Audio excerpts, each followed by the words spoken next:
By the end of this story, everything would change for me, and I hope it will change for you too. But first, let me tell you how it all started. The Japanese barberry, a common garden plant found in many American backyards, is more than just an ornamental delight. It's a danger lurking beneath its innocent appearance. Can you imagine that the very plant you've been nurturing, the one you thought was adding beauty to your yard, could be contributing to a rise in Lyme disease cases? It's shocking, isn't it?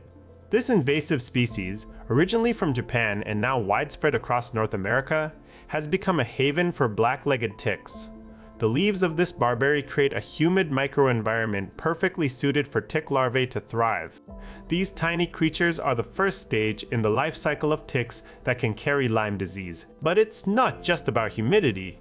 The thick thorns and dense foliage provide shelter from predators like opossums and turkeys, allowing these pests to multiply unchecked. It's a disturbing thought your garden, meant for peace and tranquility, has turned into a refuge for disease-carrying ticks.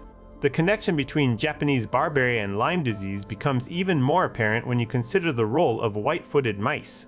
These small mammals are primary carriers of the bacteria that cause Lyme disease. The thick undergrowth created by Japanese barberry offers these mice perfect hiding spots, further increasing the chances for young ticks to feed on them and contract the bacteria.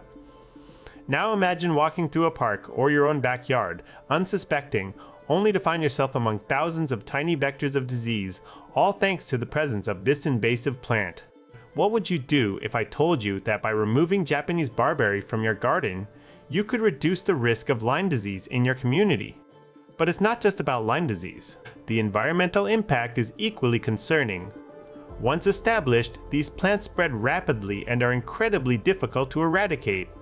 Removing them requires meticulous care. Every root must be extracted, or they will grow back stronger than ever. This is a story that hits close to home for many of us. Whether you're an avid gardener, a nature enthusiast, or simply someone who enjoys spending time outdoors, the implications are stark. The next time you walk through your garden or local park, take a closer look at those dense shrubs and thorny branches. If you're willing to help, there's something you can do right now. Check with your local invasive species control group. Many states have organizations dedicated to managing these plants. Removing Japanese barberry from your yard and replacing it with native species can make a real difference in the fight against Lyme disease and for preserving our natural environments. What if we all took small steps towards understanding and addressing this issue? What impact could that have on our communities and loved ones? By the end of this story, I hope you've gained new insights into how seemingly innocent plants like Japanese barberry can significantly affect public health.